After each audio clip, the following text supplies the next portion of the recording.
और जो पीएच को मेजरमेंट करने के लिए कौन कौन से मेथड्स होते हैं उनके बारे में स्टडी किया था। आज अपन जिस टॉपिक के बारे में स्टडी करेंगे वो है एसिड बेस बैलेंस। तो देखते हैं एसिड बेस बैलेंस क्या होता है।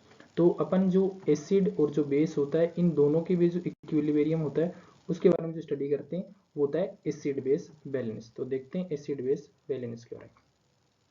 तो एसिड बेस बैलेंस है उसको अपन किससे मेजर करते हैं, जो पीएच स्केल है। और वो पीएच स्केल जैसे मैंने पिछली क्लास में आपको बताया था कि किसके द्वारा डिस्कवर किया गया था, सोरेनसन के द्वारा 1909 में। उसके बाद में पीएच अपन ने देख लिया था कि पीएच क्या होती है, नेगेटिव लोगरिथम होती है जो हाइड्रोजन आयंस कंसंट्रेशन होते हैं, जिसमें क्या होता है यदि हाइड्रोजन आयन बढ़ेंगे तो आपकी जो पीएच है वो डिक्रीज होगी, और यदि हाइड्रोजन आयन कम होंगे तो आपकी जो पीएच है वो क्या होगी, इंक्रीज। ठीक है। उसके बाद में जो हाइड्रोजन आयन होते हैं वो डिक्रीज और इंक्रीज दोनों, जो एसिडोसिस और एल्केलोसिस दोनों की कंडीशन को ही क्या होते हैं, कोज करते हैं। ठीक है। उसके बाद में जो पीएच होती है, जनरली अपने ब्लड की जो पीएच होती है 7.35 टू 7.45 जो होती है ब्लड की पीएच। ठीक है। अपनी बॉडी की जो नॉर्मल फिजियोलॉजिकल पीएच है, फिर जो ब्लड की पीएच होती है वो 7.35 टू लेकर के 7.45 के बीच में रेगुलेट होती है। अगर ये पीएच लेस देन 7.35 होती है तो जो कंडीशन कोज होती है उसको बोलते हैं एसिडोसिस, और अगर ये पीएच मोर देन 7.45 होती है तो जो कंडीशन कोज होती है उसको बोलते हैं एल्क्लोसिस। तो जब जब पीएच बढ़ेगी तो जो कंडीशन कोज होगा वो होगा एल्केलोसिस का। ठीक है। और यदि जो पीएच कम होगी तो जो कंडीशन कोज होगी वो होगी एसिडोसिस का। तो ये क्या होता है कि अगर पीएच बढ़ती है तो एल्केलोसिस होता है, और यदि पीएच कम होती है तो जो कंडीशन होती है वो कौन सी होती है, एसिडोसिस। ठीक है। अब देखते हैं जो एसिड होता है वो क्या होता है, बेस होता है वो क्या होता है। तो एसिड होता है ऐसा सॉल्यूशन जिसके अंदर आप जब वाटर को ऐड करते हो तो वो जो सॉल्यूशन है वो आपके प्रोटोन को क्या करते हो, डोनेट करता हो। जो मॉलिक्यूल्स है वो प्रोटोन को डोनेट करेगा, और जो हाइड्रोजन आयंस होते हैं उसको क्या करेगा, वो प्रोड्यूस करेगा। तो ऐसा मॉलिक्यूल जब वो प्रोटोन को तो क्या करता हो, प्रोड्यूस करता हो या फिर डोनेट करता हो, और हाइड्रोजन आयन है उसको वो प्रोड्यूस करता हो। अब इसका एग्जांपल है, एक तो है हाइड्रोक्लोरिक एसिड HCl, और सेकेंड वन है कार्बनिक एसिड। ठीक है। तो जो ऐसे सॉल्यूशन जो कार्बन, जो प्रोटोन के जो मॉलिक्यूल्स होते हैं, प्रोटोन आयंस होते हैं, उसको तो डोनेट करता हो, और हाइड्रोजन आयंस को क्या करता हो, प्रोड्यूस करता हो, उसी सॉल्यूशन को अपन क्या बोलते हैं, एसिड बोलते हैं। और इसका जो एग्जांपल है HCl है, और H2CO3 कार्बनिक एसिड होता है। जो HCl होता है इस HCl को बोलते हैं अपन स्ट्रॉन्ग एसिड। और इस HCl को स्ट्रॉन्ग एसिड क्यों बोलते हैं, because HCl donate proton and it ionized completely and it ionizes into hydrogen and chloride. जब इस HCl को अपन तोड़ते हैं, जब ब्रेक करते हैं इसको, तो ब्रेक करने के बाद में कंप्लीटली आयोनाइज्ड हो जाएगा, किस किस में, हाइड्रोजन आयंस में, और उसके अलावा क्लोराइड्स के अंदर। ठीक है। तो जब आप HCl को ब्रेक करते हैं केमिकल रिएक्शंस के दौरान तो ये ब्रेक हो जाता है हाइड्रोजन आयंस में और क्लोराइड में। तो ये कंप्लीटली आयोनाइज्ड होने की वजह से ही इसी को अपन क्या बोलते हैं, स्ट्रॉन्ग एसिड बोलते हैं। उसके बाद में जो कार्बनिक एसिड होता है उस कार्बनिक एसिड को वीक एसिड बोलते हैं। और इस कार्बनिक एसिड को वीक एसिड बोलने का कारण क्या है, क्योंकि जब भी आप इसको ब्रेक करते हो तो ये इनकम्प्लीटली आयोनाइज्ड होता है। और जब आप कार्बनिक एसिड को ब्रेक करते हैं केमिकल रिएक्शंस के दौरान तो ये किस किस में टूट जाता है, हाइड्रोजन में और उसके अलावा बाइकार्बोनेट में। ठीक है। तो क्या देखा है अपन ने, एसिड वो सब्सटेंस होता है या सॉल्यूशन होता है जिसके अंदर वो प्रोटॉन को डोनेट करता हो और हाइड्रोजन आयंस को वो प्रोड्यूस करता हो, जिसका एग्जांपल होता है हाइड्रोक्लोरिक एसिड और कार्बनिक एसिड। तो ये जो हाइड्रोक्लोरिक एसिड होता है इसको स्ट्रॉन्ग एसिड बोलते हैं, जो क्या होता है कंप्लीटली आयोनाइज्ड, और जो कार्बनिक एसिड होता है उसको वीक एसिड बोलते हैं, जो कि क्या होता है इनकम्प्लीटली आयोनाइज्ड। उसके बाद में आता है बेस। तो बेस वो सॉल्यूशन होता है जो प्रोटॉन को क्या करता हो, एक्सेप्ट। एसिड होता है वो प्रोटॉन को एक्सेप्ट करता है, लेकिन जो बेस होता है वो प्रोटॉन को एक्सेप्ट करता है। ठीक है। और जो एसिड होता है वो डोनेट करता है। Base is a substance that can neutralise the acid by reacting with hydrogen ions. अगर आपकी बॉडी में जो पीएच है वो कम होती है तो ये जो बेस सॉल्यूशंस होता है वो इसके साथ में क्या करता है, रिएक्शन। ठीक है। और रिएक्शन करके आपकी जो पीएच होती है उसको क्या कर देता है, न्यूट्रलाइज। ठीक है। तो इसलिए ही बेस क्या होता है बॉडी में जरूरी होता है। ठीक है, अब जब बेस का एग्जाम्पल है, एक तो है बाइकार्बोनेट आयन और एक है अमाइनो ग्रुप। तो जो बाइकार्बोनेट आयन होते हैं वो हाइड्रोजन आयन्स के साथ में रिएक्शन करेंगे और किस में कन्वर्ट हो जाएंगे, कार्बनिक एसिड में। और जो अमाइनो ग्रुप होता है वो इस हाइड्रोजन आयन्स के साथ में रिएक्शन करेगा और हाइड्रोजन आयन्स के साथ में रिएक्शन करके NH3 अमोनिया का फॉर्मेशन करेगा। तो अपने क्या देखा, बेस वो सॉल्यूशन होता है जो प्रोटोन को एक्सेप्ट करता हो और इसके अलावा एसिड के साथ में रिएक्ट करके उसकी एसिडिटी को न्यूट्रलाइज कर देता हो, वो क्या होता है, बेस होता है। बेस की अपन जो एग्जांपल होता है वो होता है बाइकार्बोनेट आयन और एक होता है अमाइनो बाइकार्बोनेट ग्रुप और इसके अलावा अमाइनो ग्रुप। ये दो जो ग्रुप होते हैं वो होते हैं इस बेस के एग्जाम्पल।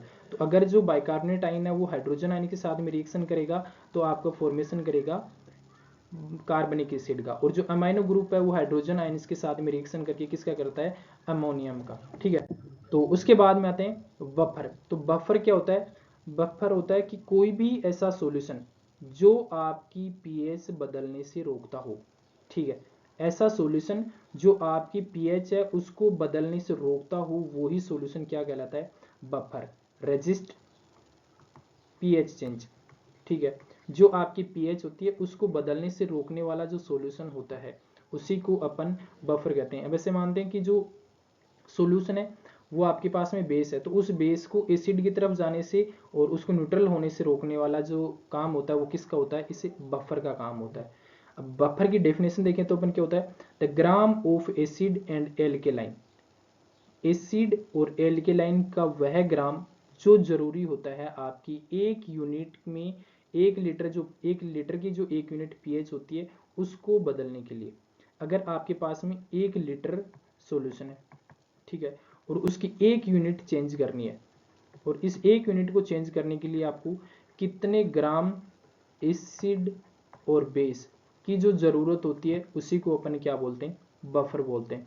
तो gram of acid and alkaline which is required to change pH of 1 unit of 1 liter buffer solution।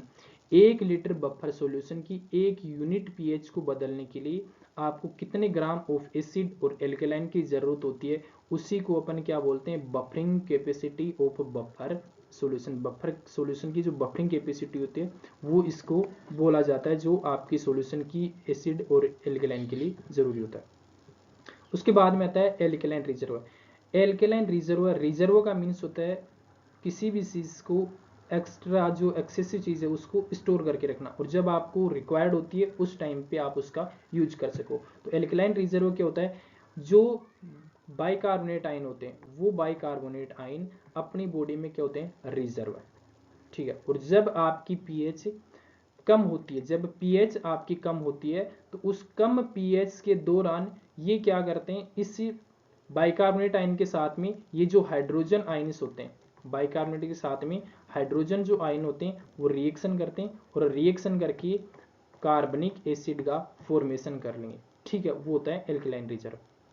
तो देखते हैं, इट इज बाइकार्बोनेट कंसंट्रेशन। अभी मैंने बताया ना कि यहाँ पे जो बाइकार्बोनेट का रिजर्व होता है, तो बाइकार्बोनेट कंसंट्रेशन होता है जिसकी टोटल जो नॉर्मली वॉल्यूम होती है ब्लड में होती है 24 mmol पर litre to overcome the acid which are synthesised in body. ये जो बाइकार्बोनेट आयन होते हैं अपनी बॉडी में ही बनते हैं और ये क्या करते हैं, जो एसिड होता है उस एसिड की एसिडिटी को क्या करते हैं, कम कर देते हैं, न्यूट्रलाइज कर देते हैं अपनी बॉडी में जो एसिड होता है उसको।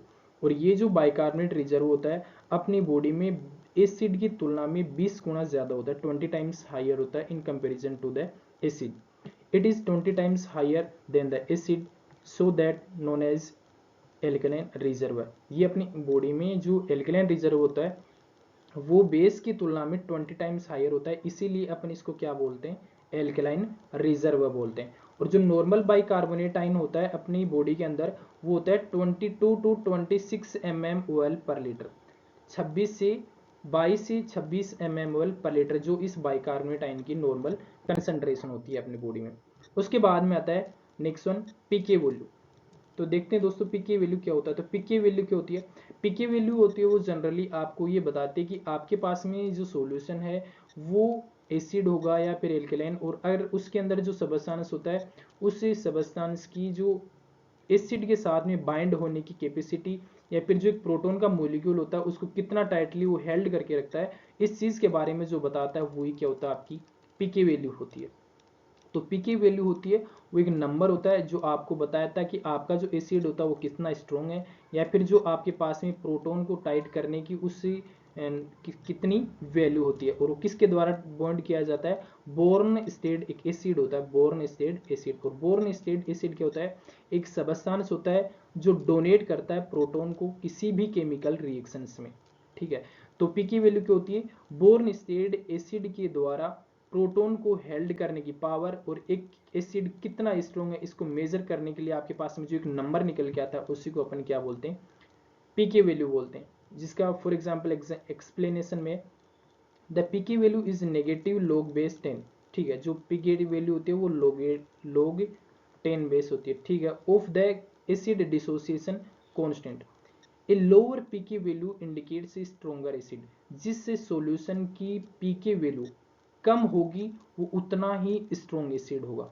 ठीक है, और जिसकी पीके वैल्यू जितनी ज्यादा होगी वो उतना ही वीक एसिड होगा। एंड जैसे किसी भी सॉल्यूशन की यदि पीके वैल्यू कम है तो स्ट्रोंगर एसिड होगा। And greater ability to donate proton, और उसकी सबसे ज्यादा प्रोटॉन को डोनेट करने की एबिलिटी होती है। और अपन ने पीछे क्या देखा था कि जो एसिड होता है वो एसिड क्या करता है, प्रोटॉन को डोनेट, एसिड होता है वो प्रोटॉन को डोनेट करता है। तो जितना उस सॉल्यूशन में डोनेट करने की कैपेसिटी होगी उतना ही वो एसिड होगा। फॉर एग्जांपल जैसे लैक्टिक एसिड है, ये लैक्टिक एसिड, इस लैक्टिक एसिड की जो पीके वैल्यू है वो है 3.8, जो कि लोअर एसिड लोअर होता है, मीन्स किसकी तुलना में, एसिटिक एसिड की तुलना में। जैसे लैक्टिक एसिड, लैक्टिक एसिड, इस लैक्टिक एसिड की जो पीके वैल्यू होती है वो 3.8 होती है, और जबकि इस एसिटिक एसिड, इस एसिटिक एसिड की जो पीके वैल्यू होती है वो होती है 4.8। ठीक है, तो जिसकी पीके वैल्यू सबसे कम है वो सबसे ज्यादा एसिडिक है। तो जो लैक्टिक एसिड है उसकी जो पीके वैल्यू होती है वो एसिटिक एसिड की तुलना में कम होती है, इसलिए लैक्टिक एसिड होता है वो क्या होता है, ज्यादा एसिडिक होता है, और एसिटिक एसिड होता है इसकी तुलना में कम होता है। जो pK value at which acid is half ionized, pK pH है वो पीएच जिसके ऊपर हाफ आयोनाइज्ड हो जाए एसिड। ठीक है, इसमें साल्ट की वॉल्यूम भी एक हो जाए और एसिड का जो वॉल्यूम है वो भी एक हो जाए, तो वो उसी को आप क्या बोलते हो, पीके वैल्यू बोलते हो। वह पीएच जिसके ऊपर जो एसिड होता है वो हाफ आयोनाइज्ड हो जाए उसी को अपन क्या बोलते हैं, पीके वैल्यू बोलते हैं। उसके बाद में जो पीके वैल्यू है वो नियरली यदि बॉडी पीएच हो तो वो और ज़्यादा इफेक्टिव होती है। जैसे मैंने अभी थोड़ी पहले बताया था कि आपकी जो ब्लड की पीएच होती है वो कितनी होती है, 7.35 से लेकर की 7.45। ठीक है, यही तो होता है आपकी ब्लड की और वैसे बॉडी की। ठीक है, तो इसकी पास में जिस चीज की पीकी वैल्यू होगी, जिस सॉल्यूशन की पीकी वैल्यू होगी वो उतना ही ज्यादा इफेक्टिव होता है जो आपकी एसिड बेस बैलेंस को मेंटेन करके रखता है। नेक्स्ट वन आता है हेंडरसन हेसलबेक इक्वेशन। तो देखते हैं क्या होता है Henderson Hasselbalch equation. Henderson Hasselbalch equation में क्या होता है, आपकी जो एसिड और कंसन बेस इन दोनों की कंसंट्रेशन का आपकी पीके वैल्यू के साथ में क्या रिलेशन होता है, इसी चीज को देखने के लिए अपन किसका यूज करते हैं, हेंडरसन हेसलबेक इक्वेशन का। ठीक है, तो हेंडरसन हेसलबेक का इक्वेशन किस लिए यूज होता है, आपकी कंसंट्रेशन जो होती है एसिड और बेस की उसका पीके वैल्यू के साथ में क्या रिलेशन होता है, इस चीज को देखने के लिए अपन हेंडरसन हेसलबेक इक्वेशन का यूज करते हैं। तो it describes a relation between pK value and concentration of acid and base. जैसे इसका जो इक्वेशन है वो है pH is equal to pK plus log base और एसिड, जिसमें अपन ने बेस होता है वो हमेशा इंडिकेट करता है आपकी बाइकार्बोनेट को, बाइकार्बोनेट को। ठीक है, और जो एसिड होता है वो कार्बनिक एसिड को।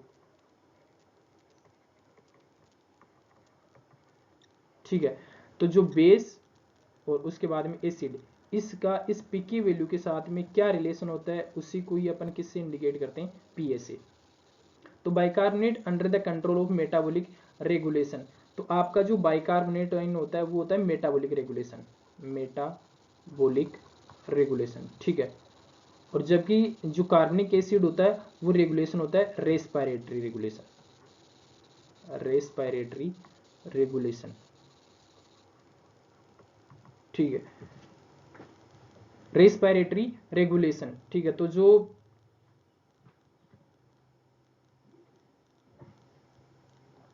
बाइकार्बोनेट आयन होते हैं वो होते हैं मेटाबॉलिक रेगुलेशन, जबकि कार्बनिक एसिड होता है वो होता है रेस्पिरेटरी रेगुलेशन। तो मीन्स जब जब मेटाबॉलिक की एक्टिविटीज बढ़ेंगी, जैसे आपकी बॉडी में मेटाबॉलिक एक्टिविटी होती है, डाइजेशन, अब्जॉर्प्शन, उस दौरान आपका बाइकार्बोनेट आयन होता है वो जिम्मेदार होता है,